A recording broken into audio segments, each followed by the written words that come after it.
Энэ бол маахуур. Тарга маахуур. Таргатай маахуур. Энэ бол гүзээлзгэн маахуур. Гүзээлзгэнтэй маахуур. Оо, дөнгөж сая гарсан таргатай маахуур.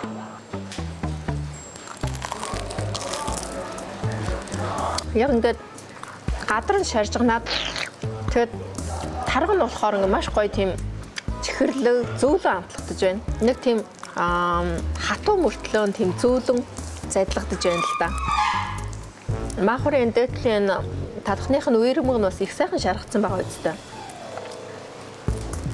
За энэ газрын таргатай маахуур болоод дурьяантай маахуур нэг алдартай байдаг.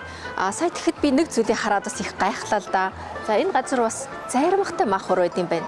Тэгэхээр зайрмагтай маахуурыг яг яаж хийдэг бол бид нар дотор нь орж харъя. 你好，老板，我想学一下那个香草冰激凌麻花是怎么做的？可以。您可以给我教一下吗？哦。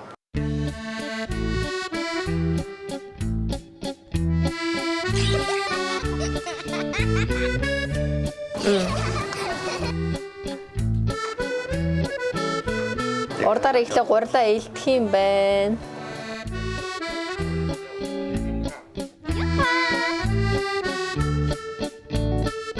Одоо гурилаа ингээд томх юм байна л да. Ингээд нэг гараа доошогоо энэ гараа дээшээ ингээд томно. 摔两下。好。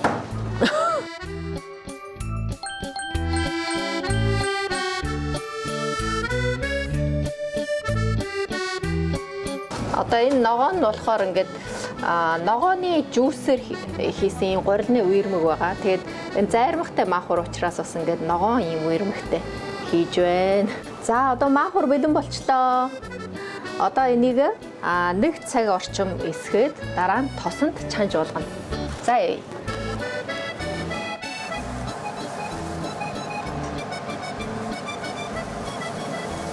За маахуруудад ер нь бол аялалдаа гарчлаа шүү тий. Бараг нөгөө маахурын аялал гэдэг кино хийж болохоор санагчлаа. Зя ямар гоё үнэртэд байна.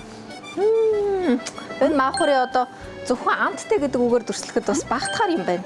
Тэгэхээр таны хувьд өөр ямар шанзаар хийвэл илүү амттай болох вэ гэж бодож байна. Зя өнөөдрийн хоолны удааг ингээд дуусчлаа. Маахурыгээ сурчлаа. За тэгэхээр сонин хачин хоолнууд хаагур байна. Навчаатай хамтаагаарай.